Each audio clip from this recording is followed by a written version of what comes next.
Shalawama, Shalawama, Islam to all the Moors. Welcome, welcome, welcome. We are going to do Aries. This is number 5 in the series on Aries. Shalawama, Shalawama, Islam to all the Moors. Give me 1 second. All right. Yeah, this is number 5, y'all. All right, the signal looks good.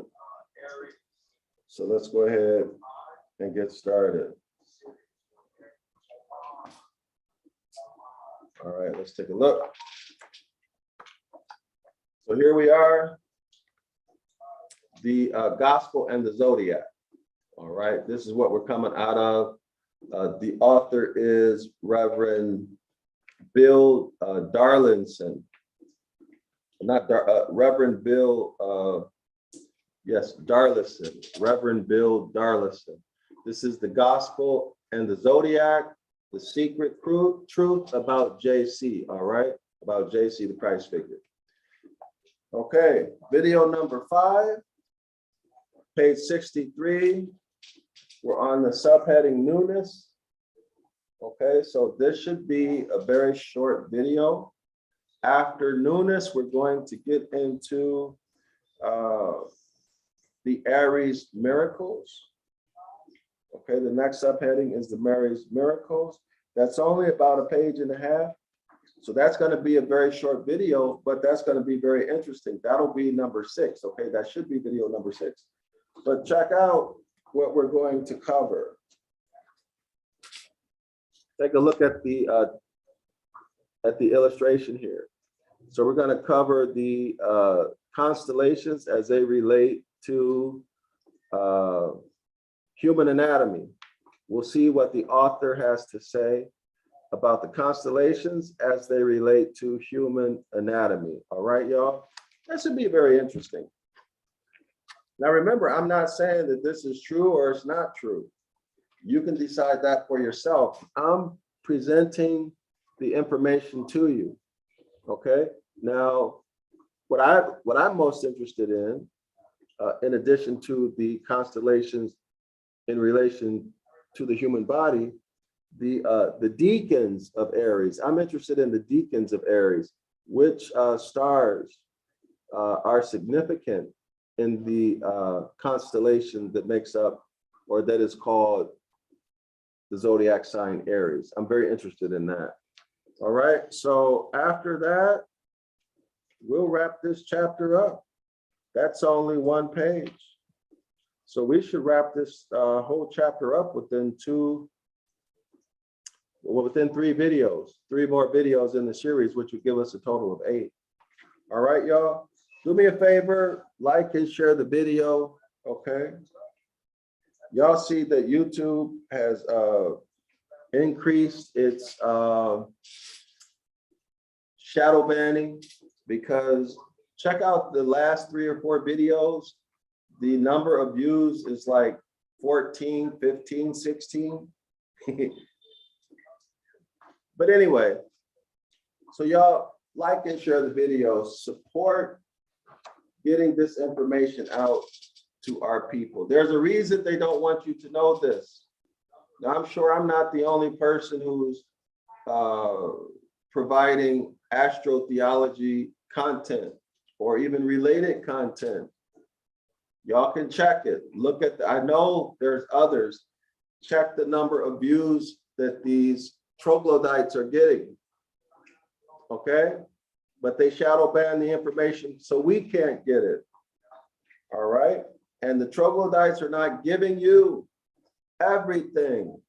And they're not giving it to you from the perspective of a Yasharala man or a Moorish man. All right? Genesis chapter 2 man is what I mean.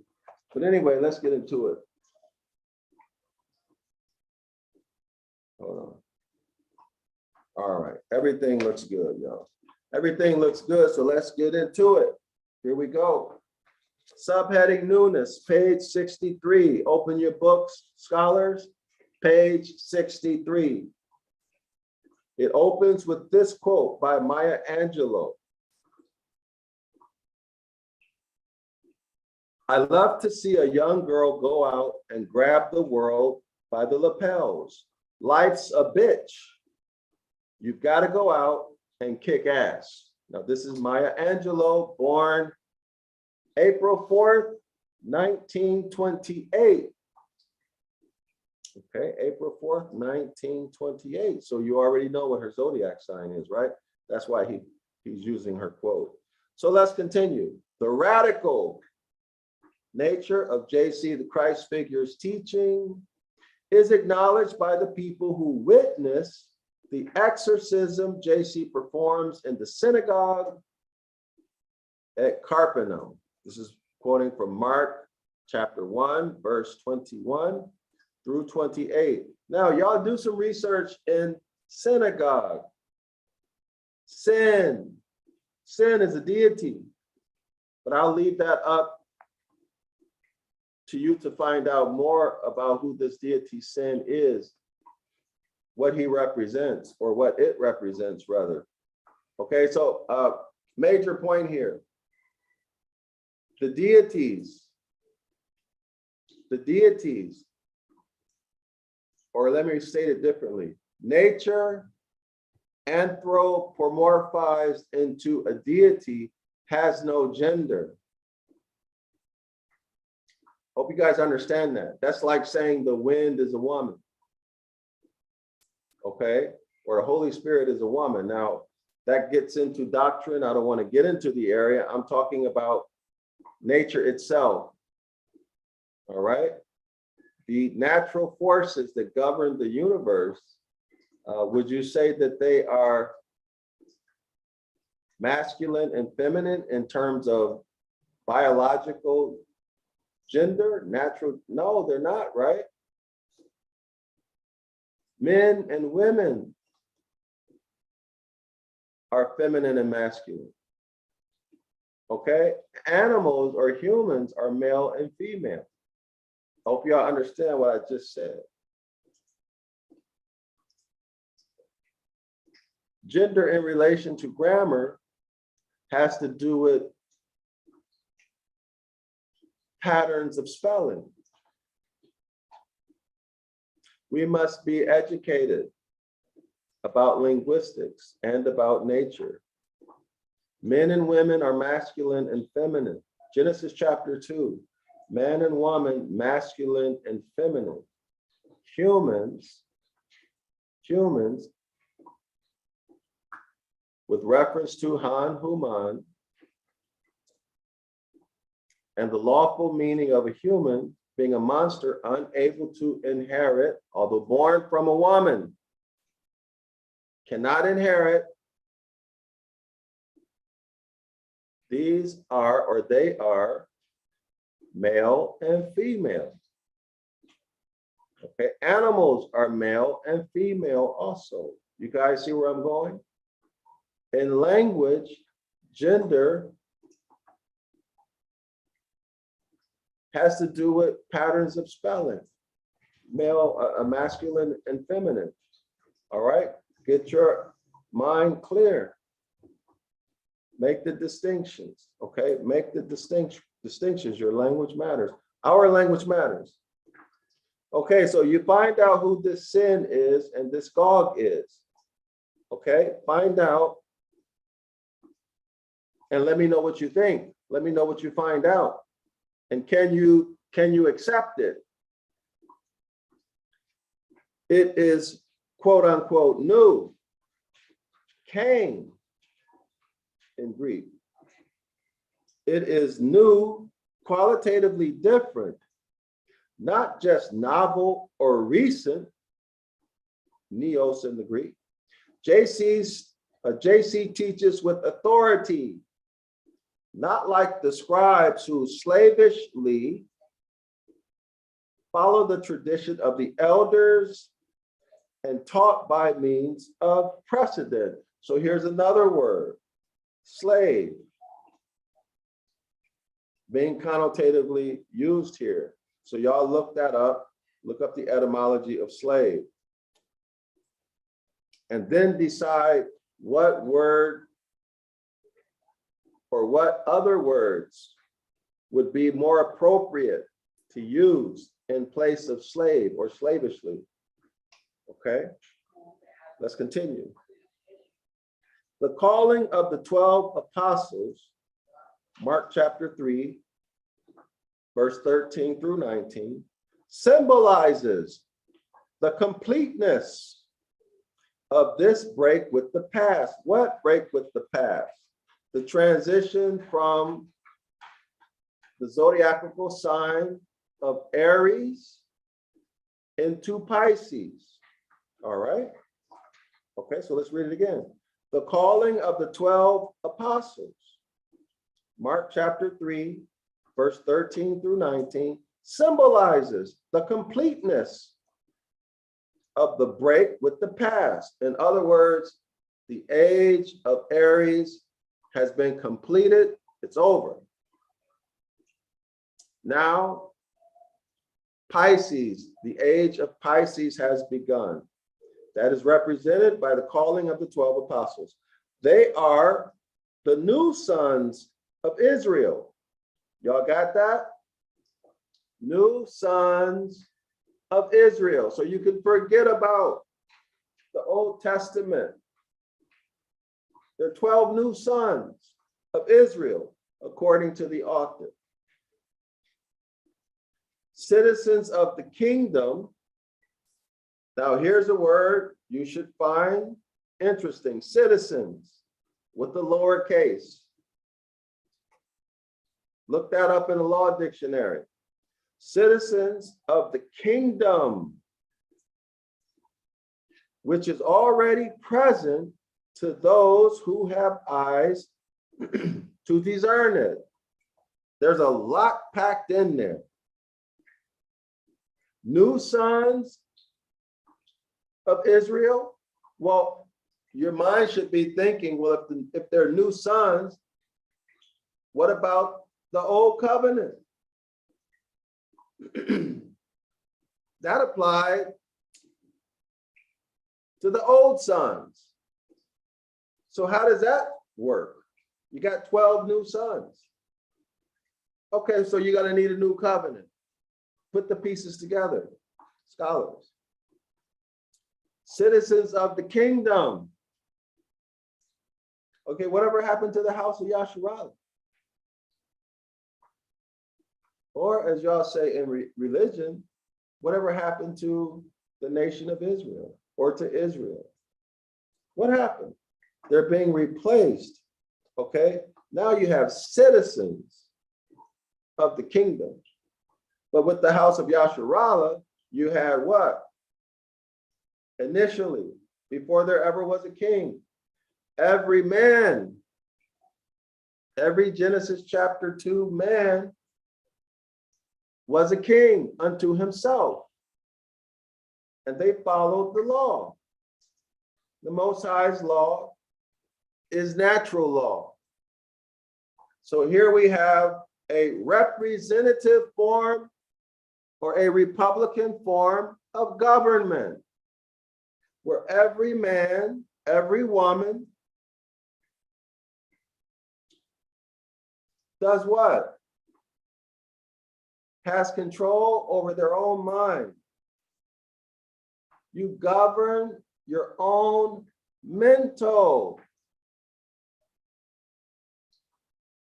You control your own mental. That means that you follow natural law or you don't. You follow the Most High's commandments or you don't. Cause and effect. The law of cause of effect. For every action, there's an equal and opposite reaction. If you break natural law, you should expect punishment in proportion of your action, of your deviant action. That's what nature demonstrates to us, right? We went through this. In fact, where's the other book? Let me show y'all. Go back, and I did a video on this. This is the ruins of, well, this book is called The Ruins, but let me give you the full name. Go back and review I'll do another natural law. I'm going to start this up. I kind of fumbled with doing the natural law, but I'm going to start this back up. This book is called Volney's Ruins. The link, I believe, is in the description area of this video. Volney's Ruins. When you fail to follow natural law, you receive a punishment or correction to assist you in preserving your own life, preserving and living well and better, more abundantly. That's what the correction or punishment is for. Okay? But we go through that, and I present that information in this book, The Law of Nature, which is also attached to the book in the PDF. Y'all go through that. Okay? So originally, the House of Yasharala, every man governed himself. This is called sovereignty. You are and you were a sovereign from the beginning. Y'all got that? From the beginning. Republican form of government. You are a sovereign. You are the power. I'm not going to go through all of that anymore, okay? But make the connections. Now, in the New Testament, you are reduced to a citizen of a kingdom. Let me repeat that. You are reduced to a citizen of a kingdom.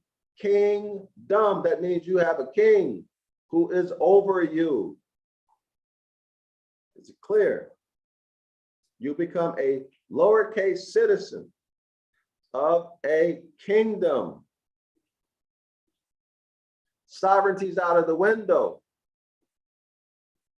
New Testament is maritime law. New Testament is civil leader mortus. You have no status.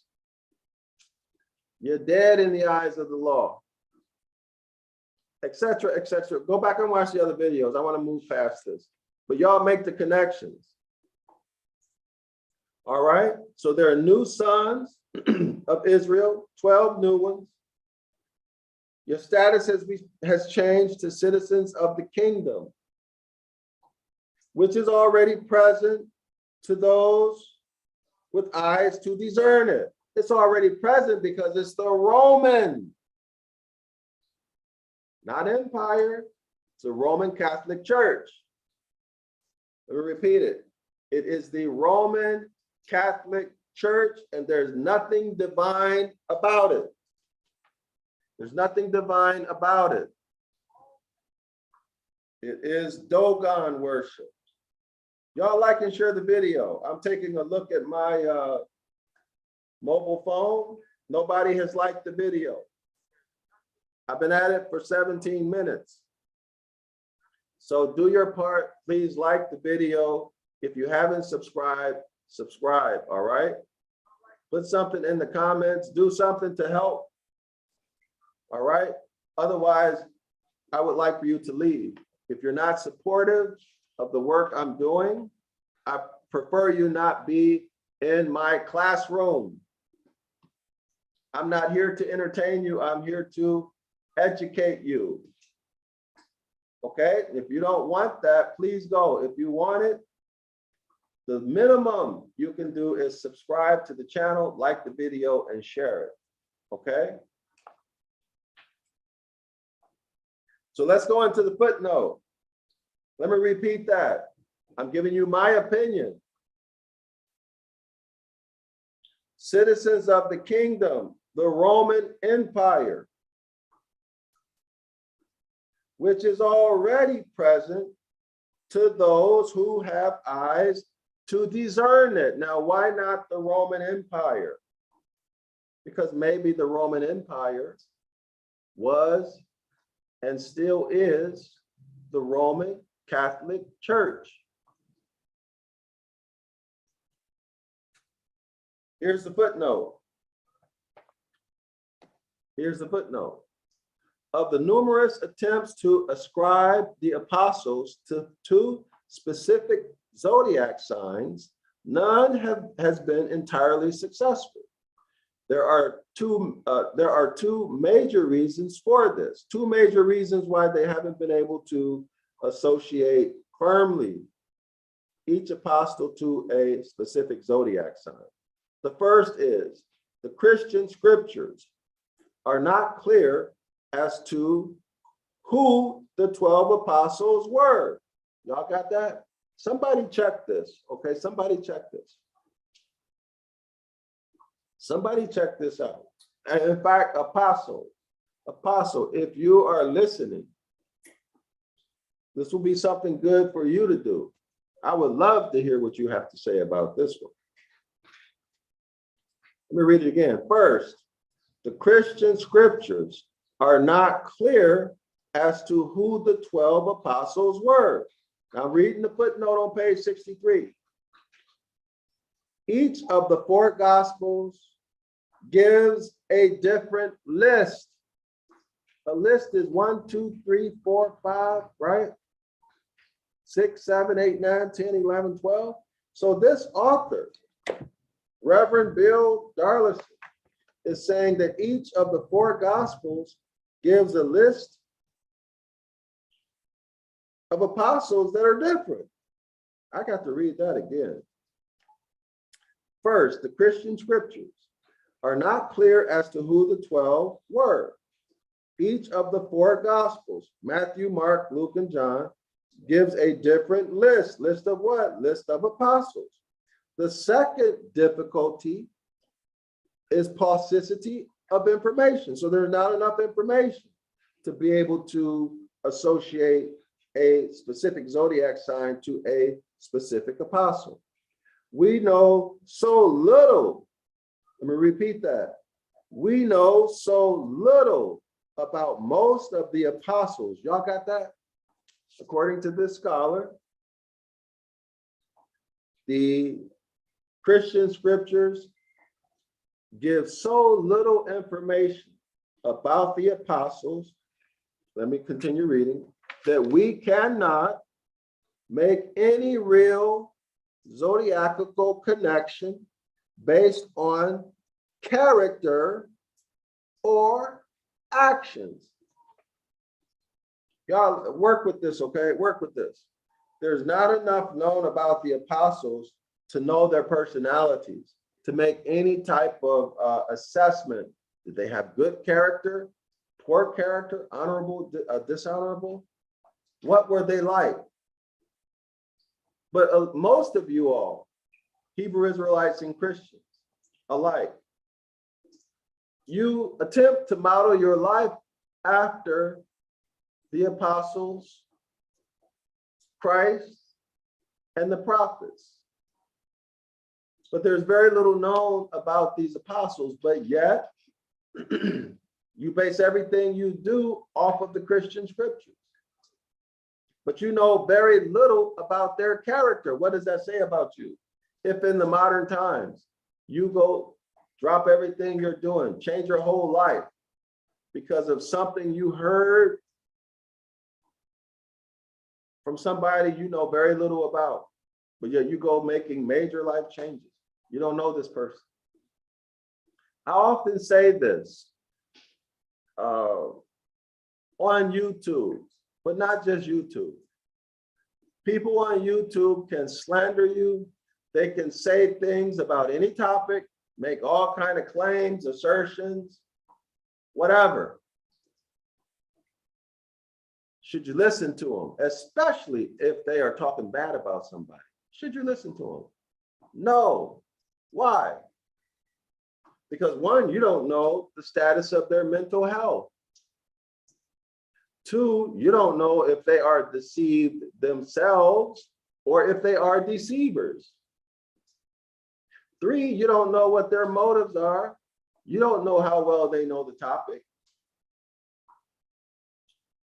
You don't know anything about them.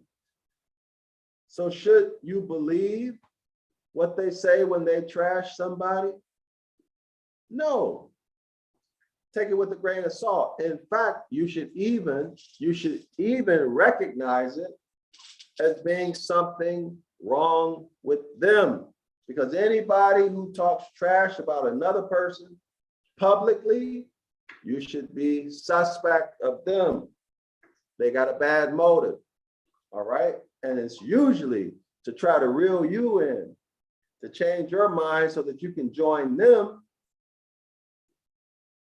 in hurting them, or so that they can use you to hurt that person, all right? But anyway, let's continue. The names give us some information, okay? So the apostles' names give some information. So now he's going to get into what? Most likely etymology, right? Let's check it out. Etymology, mythology, okay? This is what we should expect. When we see names, what other type of information should we expect? The etymology of the name, any mythology associated with the name. When did that name first appear in writing? Okay, when? And what events were happening at that time? Clear? Is there something significant about its meaning related to the context, etc., etc., etc.? So we must read suspiciously and analytically. So let's continue. The names give us some information. James and John, called sons of thunder, seem to have a martial quality and could be associated with Aries and Scorpio. Okay, that makes sense, right? That makes sense. They are called sons of thunder. We learned that in the Devil's Pulpit. Go back and read it. The link to the free PDF, is also in the description area of the video. Now, y'all like and share the video. I'm checking again. Now, maybe my device is wrong. Okay. I'm only showing 3 watching and 1 like. And that's the like I did. But see, y'all, let me tell you, I don't discourage easy. I don't need people to acknowledge my work. I'm going to do what I'm going to do, whether you like it, not you personally watching, but whether people like it or not. I'm going to do what I'm going to do, okay? So this shadow banning stuff doesn't do anything to me emotionally. I'm not discouraged at all. Okay, so let's continue. Okay, so James and John are called sons of thunder. Okay, so this seems to have a martial quality. Remember martial leadership, okay? Aries. Remember the symbolism of Aries. Go back and read that. It's a couple pages back if you forgot. They are the ones who impetuously leave their father to go and follow JC the Christ figure. That's Mark 1:20. Now, something's wrong with your character if you just abandon your family. Don't say anything. You just bounce. You're working with the family. Your labor provides income. Maybe that's all the income. So just look at the character that's being presented here. Is it honorable? That's not honorable behavior. Okay, we are supposed to honor our mother and father. So this is dishonorable. So the author in the Devil's Pulpit brought to our attention Bible verses, stories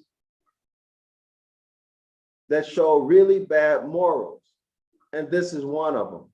Not as extreme as the other two, right? The unrighteous steward and the unrighteous judge. But this is another instance, okay, of bad morals in the Christian scriptures that you need to think about in order to recognize it. All right. The author says of the Devil's Pulpit says that this is the reason, one of the reasons why Christians are so bad. Let's continue. All right. So we'll continue at the semicolon. It reads, they wish to call down, that's James and John. James and John wish to call down thunder upon the Sumerian village. This is Luke 9:54. And they are the ones who request power in the kingdom. Mark 10:35 through 40. A very scorpionic thing to do, as we shall see. Okay? Philip, whose name in Greek means lover of horses, could be associated with Sagittarius. Now we got that out of the devil's pulpit too. And Thomas, called in John's gospel Didymus, the twin, may represent Gemini. We also got that out of the devil's pulpit. Judas is probably associated with Judah and hence with Leo. I believe we got that also in the devil's pulpit. But there is a strong case to be made for a Scorpio attribution. Secrecy and betrayal are not generally thought to be Leo characteristics, all right? Okay, so Judah, or Judas rather, may be Scorpio and not Leo. Let's continue.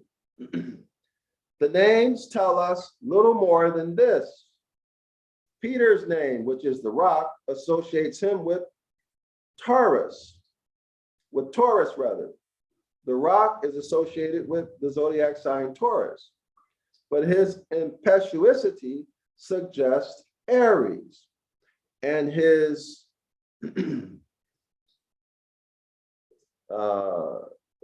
vacillation indicates Pisces. Okay, so it's unclear. Without recourse to legendary material and imagination, we can go no further. Okay, so that's the end of the footnote. And that's the end of the subheading.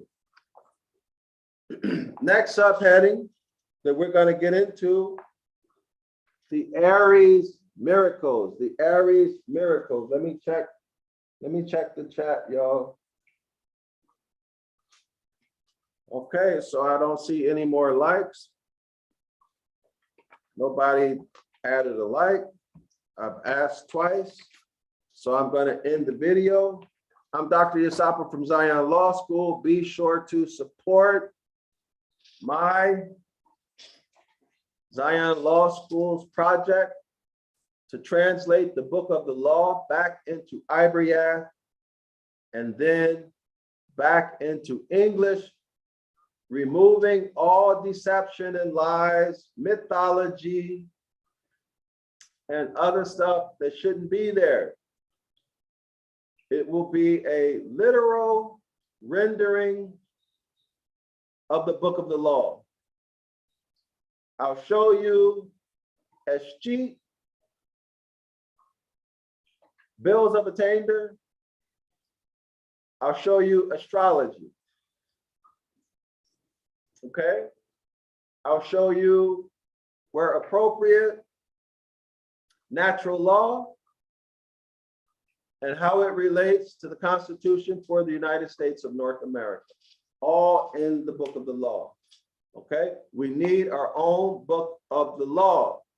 All of us should be ashamed that we don't have our own book of the law now, regardless of what your Hebrew Israelite teacher tells you. Modern Hebrew is not ours. Biblical Hebrew is not ours. Anybody who tries to keep you away from ancient Ibaryath, be suspect, because that's your heritage. And they don't want you to have it. Why not? Why not? You need to ask yourself. All right? Why not? Because they don't want you to know what they're doing to you. Don't forget, almost all religious leaders, pastors, priests, rabbis, even all of these are secret society members, almost all. And these are people who live off of you. These are people who secretly live off of you and hit you with incantations. They do rituals to their deity, right? The Prince of Darkness. We went through this in the Devil's Pulpit. They have rituals, chants, incantations that take the form of songs, prayers, sermons. The whole intent is that the Prince of Darkness would grant them complete control over your life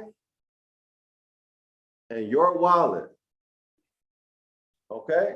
Doesn't this sound like church? The etymological meaning of church, this is the deity Circe, the goddess. She lures you into her house with beautiful scents, beautiful things to see, beautiful things to smell, beautiful things to hear, beautiful music, gospel music, Hebrew Israelite music, lures you in.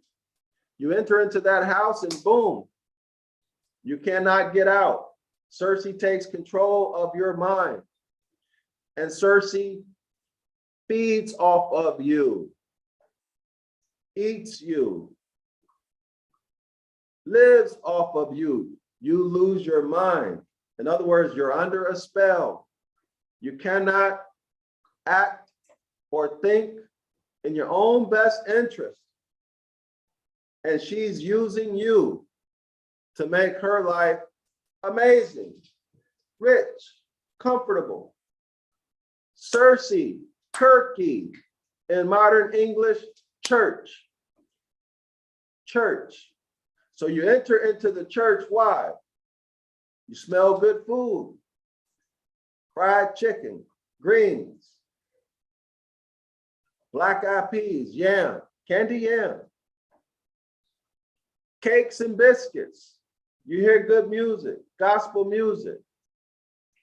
You feel bad about how dirty you've been in your lifestyle.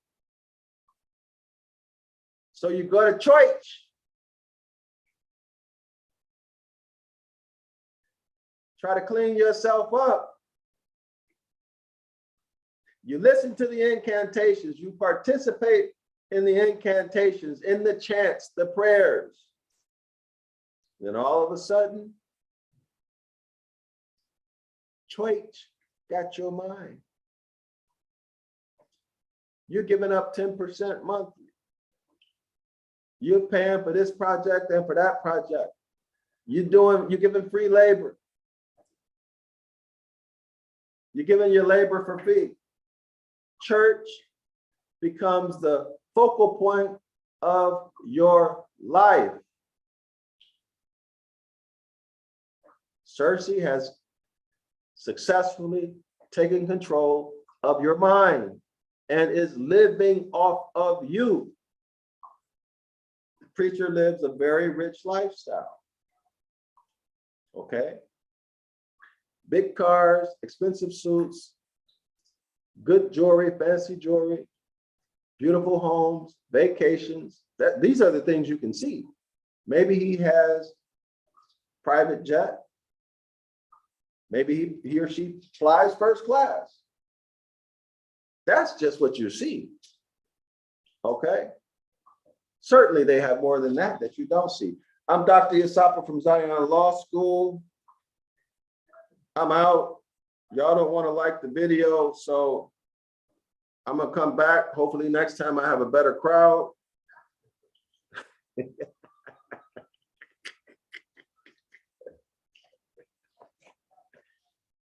Islam to all the Moors, y'all. Shalom. Not only to the entire House of Yasharala, but shalom to all Genesis chapter 2 Moors, the rightful heirs.